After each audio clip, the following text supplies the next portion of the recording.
Perfis não bastam para prender assassinos.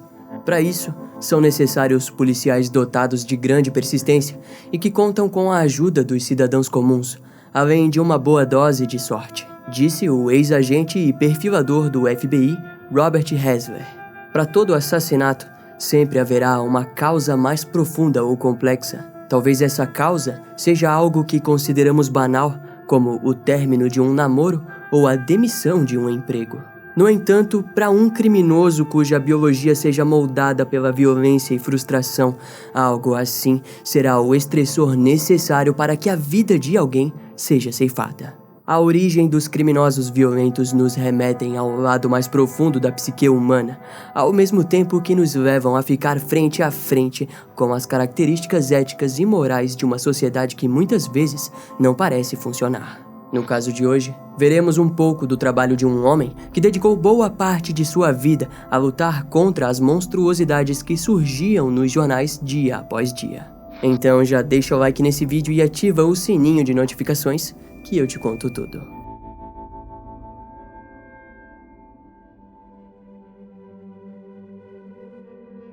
No fim de fevereiro de 1980, dois agentes do FBI, Dick Wren e George Steinbach, lidavam com um caso envolvendo sequestro na pequena cidade de Genoa, em Ohio.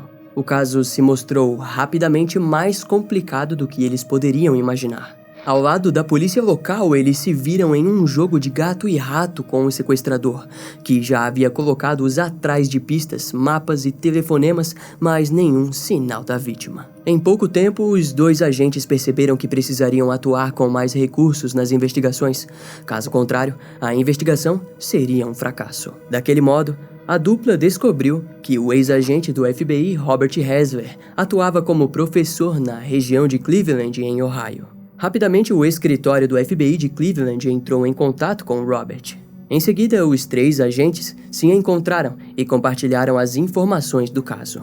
No entanto, a primeira frase que Robert Hasler compartilhou com os agentes e com as autoridades locais de Genoa, após juntar todas as informações, trouxe uma trágica verdade para o caso. Segundo Robert, as pistas indicavam que a vítima, com espaço para dúvidas, já estava morta. Ele está tentando levar vocês para um lugar onde nunca vão encontrar a garota, concluiu o agente. Frente a essa possibilidade, todos os envolvidos nas buscas pelo sequestrador precisariam de muito mais do que essa notícia ruim. Robert sabia muito bem daquilo e também sabia o que fazer. Um perfil seria montado, mas o jogo estava apenas começando.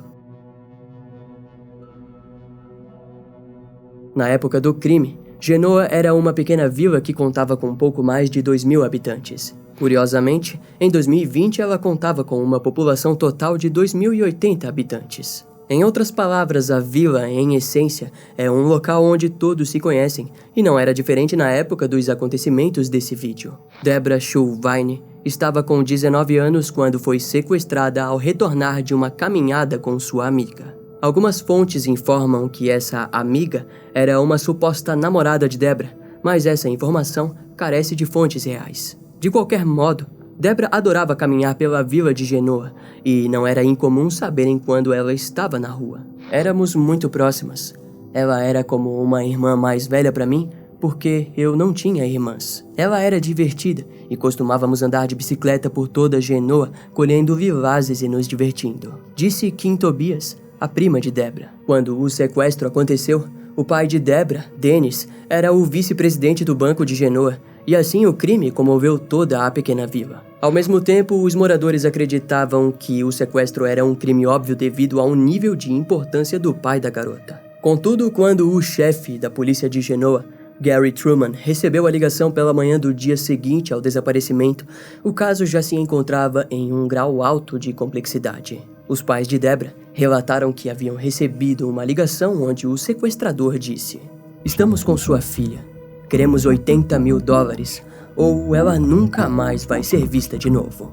No mesmo dia, a polícia foi informada que mais uma ligação havia sido feita, mas daquela vez, o sujeito do outro lado da linha pedia por $50.000. A ligação foi gravada e eles perceberam que o suspeito parecia possuir um sotaque mexicano. O pai de Debra, porém, informou que na primeira ligação, o sequestrador parecia ter um sotaque sulista ou da Nova Inglaterra. As autoridades também perceberam que em nenhuma das ligações o criminoso deixou os familiares falarem com a vítima. Daquela forma, Gary se reuniu com os investigadores e juntos solicitaram a ajuda do FBI. Quando os dois agentes Dick Rain e George Steinbach chegaram no pequeno departamento de polícia de Genoa, foram informados das exigências do sequestrador. Entre aspas, ele deixou notas em todo o noroeste de Ohio em diferentes locais para Dennis deixar o dinheiro, e toda vez que ele ia a um local, ele dizia para ir para outro local. Os agentes rapidamente enviaram as gravações para análise do consultor linguístico do FBI, o Dr. Murray Miron, da Universidade de Syracuse, em Nova York. 3 dias depois, algumas roupas de Debra foram encontradas a oeste de Genoa, a quase 4 quilômetros do local do desaparecimento. No dia seguinte, mais roupas foram encontradas numa estrada perto da mesma área. Entretanto, daquela vez, foi encontrado um mapa junto com as roupas. Ele estava amassado e havia claramente sido feito à mão em uma folha de fichário. Os investigadores e os agentes acreditavam fielmente que o mapa havia sido feito como uma forma sádica de levar as autoridades até o corpo de Debra. Porém, ao irem até o local que o mapa apontava, tudo o que encontraram foram marcas de pneus e um par de pegadas que indicavam que alguém havia sido arrastado próximo à passagem de um pequeno rio local. Os policiais haviam levado consigo cães farejadores que se mostraram agitados no lugar. Desse modo, todos os presentes ali acreditaram ter encontrado o local da desova do corpo. No mesmo dia, as buscas se intensificaram no rio e, ao mesmo tempo, um gravador foi posto na casa dos pais de Debra. Embora as investigações parecessem estar dando resultados, os dois agentes do FBI souberam que Robert Hasley estava na área e decidiram contatá-lo. A presença do homem foi notada pela polícia local, que ficou ansiosa em ouvir o aclamado agente. Quando Robert analisou o mapa, as roupas e as ligações do sequestrador, ele rapidamente deu a trágica notícia. A sua conclusão foi rápida. Aquelas pistas haviam sido fabricadas. De acordo com Robert, era bem provável que Debra Sue Vine havia sido sequestrada, violada e assassinada durante o ataque. O agente compartilhou que o sequestro não parecia ter sido planejado. Daquele modo, o crime havia sido um simples crime de oportunidade e a morte totalmente inesperada. Robert explicou que após o crime, o sequestrador entrou em pânico, mas logo se acalmou e elaborou todo aquele jogo. Devido a um número extremamente baixo de moradores da vila, o criminoso percebeu que ele poderia rapidamente ser associado ao sequestro. Diante o caso, Robert fez o que em essência foi chamado para fazer. Ele criou um perfil do autor do sequestro. Entre aspas, devia ser um homem branco, atlético, de 20 a 30 anos. Seu tipo físico devia ser robusto, porque Debra foi raptada no meio da rua sem que ninguém percebesse, mas também compensava a personalidade degradável cultivando músculos, dirigindo carros envenenados e calçando botas de cowboy. Em outras palavras, Robert descreveu o arquétipo de macho alfa da época. Na sua linha de pensamento, ele acreditava que o crime havia sido um impulso de momento, originalmente causado por algum problema com a esposa ou namorada do assassino.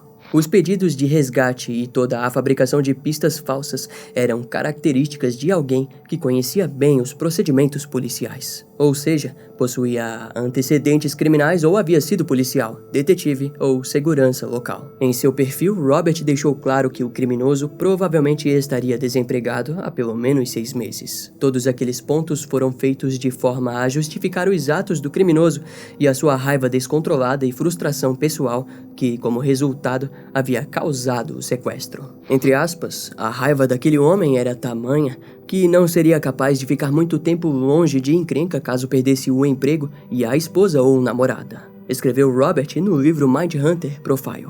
Ao fim do seu perfil, ele também procurou comentar sobre o carro do sequestrador, que provavelmente era um veículo de modelo sedã e de cor escura, com algum tipo de equipamento com frequência da polícia. Nos anos 70 e 80, essa característica é vista diversas vezes nos criminosos violentos, assim como vimos no caso das crianças de Atlanta, onde Wayne Williams possuía um carro sedã e com equipamentos de rádio policial instalados. Como dito também por Robert em seu livro, Muitos assassinos gostam de se revestir de autoridade para manter o controle da situação e das vítimas. Aquele perfil auxiliou os investigadores locais a procurarem por suspeitos em potencial, que graças ao bom trabalho conjunto, os levou ao nome de 2 homens. Para todos os presentes, a resolução estava próxima ao fim, e aquilo soava como um alívio. No entanto, os próximos passos deveriam ser feitos com cautela, pois mesmo que tudo apontasse para a morte de Debra, seria imprudente lidar com as investigações aceitando completamente aquele possível fim. Afinal, enquanto tudo aquilo acontecia, os familiares sofriam e eram torturados pela ausência da garota. Para eles, a esperança era a única coisa presente nos dias que se seguiram. E, acima de tudo, as autoridades, de certo modo, também deveriam a abraçar e seguir esperançosos em encontrar Debra Sue Vine viva. O primeiro suspeito a ser investigado foi um homem de 32 anos, que havia sido demitido da força policial da cidade em que morava após se envolver em um caso com uma menor de idade. Curiosamente, ele estava sondando as investigações e os policiais relataram que ele havia sido cooperativo demais. Ele foi convidado a se apresentar no escritório do FBI de Cleveland, onde foi submetido ao teste do polígrafo, no qual passou e foi liberado. Robert pediu para que o seu álibi fosse verificado e, quando feito, ele foi liberado oficialmente da lista de suspeitos. Em contrapartida, o segundo suspeito se encaixava completamente no perfil criado pelo agente. Seu nome era Jack Gall, com 33 anos na época. Jack possuía uma enorme propriedade com vários chalés à beira de um lago em Michigan que dividia com sua ex-esposa. O homem também havia sido recentemente demitido de seu trabalho como guarda ferroviário e possuía uma passagem por roubo em Michigan.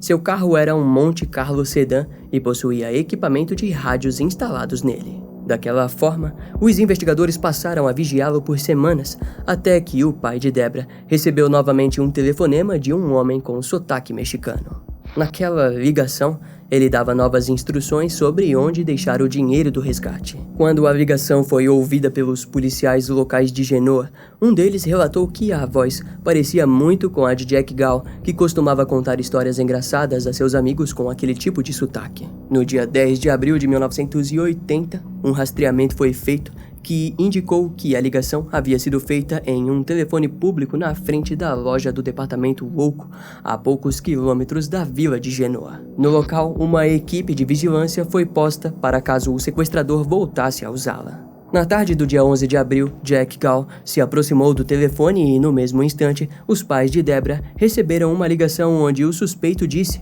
"Vai ser hoje à noite." A equipe tratou de tirar várias fotos de Jack usando o telefone, além de flagrá-lo utilizando luvas para segurar o equipamento telefônico. Os policiais decidiram deixar Jack ir, pois queriam acreditar na baixa possibilidade de que ele trouxesse Debra com vida. Foi então que, na noite do dia 11 de abril de 1980, os pais da garota receberam uma ligação informando que deveriam deixar a maleta na frente da loja de departamentos da Woolco, mais precisamente no orelhão em frente à loja. Lá ele encontraria um bilhete com instruções que havia sido deixado no momento em que Jack havia posto a luva anteriormente. Após coletar as instruções, a polícia seguiu os detalhes que os levaram a vários telefones públicos de Genoa e que, ao fim, os levaram até um local remoto onde o homem deveria deixar o dinheiro. No local havia uma pequena corda amarrada e em sua ponta o sequestrador havia posto um parafuso para que o pai de Debra prendesse a caixa com o dinheiro. Todo aquele jogo doentio e bem planejado havia sido acompanhado por uma equipe aérea e por centenas de policiais que trocavam de carro a todo instante, a fim de impedir que o sequestrador percebesse o movimento das autoridades. De acordo com Robert, aquele plano de instruções só havia sido criado pelo sequestrador para que, caso fosse preso, utilizasse como álibi a sua presença em casa e não nos telefones espalhando bilhetes. Contudo, Robert deixou claro que aquela tentativa de álibi era falha, pois a primeira ligação que levou o pai de Debra até o orelhão poderia ter sido feita da casa do suspeito e não de um telefone público. De qualquer modo, quando as autoridades acompanharam o pai da vítima até o local isolado e Jack não compareceu com a garota, eles decidiram prendê-lo sob acusação de extorsão. Ao anoitecer do dia 11 de abril de 1980, Jack Gall foi acusado e condenado por extorsão no mesmo dia. Mas as buscas pelo corpo de Debra Sue Vine continuaram. Infelizmente, as autoridades não possuíam nada que conectasse Jack Gall diretamente ao sequestro, e sem um corpo, ficaria ainda mais difícil manter uma acusação de assassinato. Assim que o trabalho principal foi concluído, Robert Hasler voltou para sua rotina normal. Mais tarde, no entanto, ele relatou que o chefe da polícia de Genoa, Gary Truman, ligou para agradecer e informar que provavelmente o caso ficaria sem um desfecho se o agente não houvesse criado um perfil e compartilhado os recursos do FBI. Cerca de um mês após as investigações serem concluídas, o jornal The Akron Beacon de Ohio noticiou a informação mais aguardada pelos moradores locais. Na quarta-feira do dia 15 de maio de 1980, o corpo de Deborah Sulvine havia sido encontrado em uma área florestal isolada atrás do cemitério de Woodville, no condado de Sandusky. Sua identidade foi verificada após serem feitas análises de registros dentários. Seu corpo estava enrolado em um cobertor elétrico, que os investigadores suspeitaram ter sido um dos itens roubados por Jack Gall em Michigan, mas não conseguiram provar a teoria. A causa da morte foi dada como não determinada devido ao nível de alta decomposição do corpo. Contudo, o promotor assistente do condado de Ottawa, Alfred Cooper, informou que os pulsos e pés possuíam marcas de amarras, o levando a crer no cárcere da jovem. Na época, embora o corpo tenha sido encontrado, o caso foi oficialmente arquivado, devido à falta de provas físicas que conectassem o crime com o principal suspeito, Jack Gall. O provável criminoso, porém, acabou pegando uma pena de 3 a 10 anos de prisão no Instituto Correcional de Marion por tentativa de extorsão. Enquanto estava preso, tentou fugir da prisão com outros 2 detentos e, por isso, sua pena acabou aumentando. Essa informação, porém, não foi encontrada em nenhuma fonte pesquisada e não sabemos informar o que aconteceu com Jack Gall depois disso. Ao fim, as últimas notícias do caso vêm de 2021, com a estação de televisão WTVG de Ohio pedindo para que o caso fosse reaberto. A WTVG informou que o escritório do xerife do condado de Sandusky e Ottawa podem utilizar novos recursos de DNA para encontrarem o assassino e o julgar pelo crime. Entre aspas, ela merece justiça.